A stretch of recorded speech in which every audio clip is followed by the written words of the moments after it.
Okay everyone, welcome back again to another Foxtecc video, and in this one I'm gonna show you how you can take off the straps on your Apple Watch and perhaps replace them with new ones. It is a straightforward process and I'll guide you through all the steps to make sure you do it correctly. So let's get started. First off, let's talk about how you can remove the existing bands from your watch. This is again very easy. You can do it with just your fingers, so you need to at first locate the band release buttons.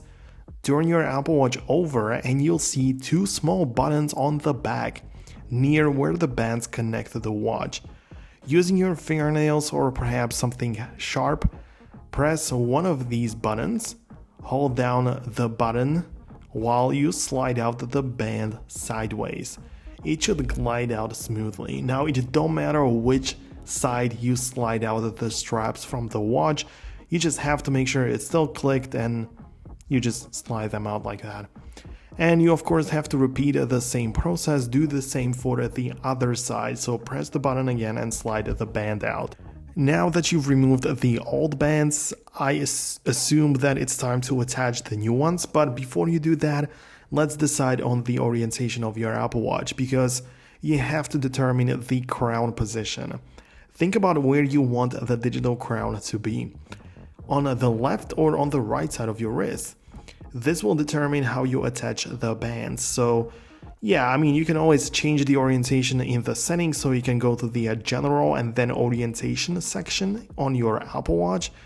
And here you can select which wrist you wear your Apple Watch on and also the position of the digital crown.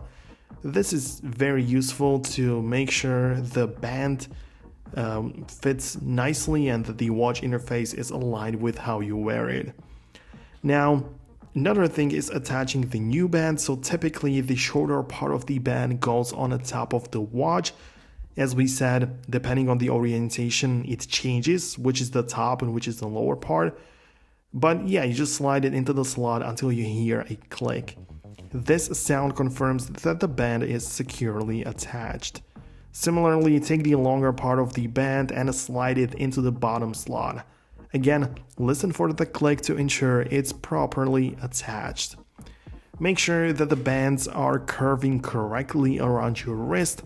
If they don't feel right, you might just need to adjust the orientation again of the band or do whatever you need to make it feel comfortable.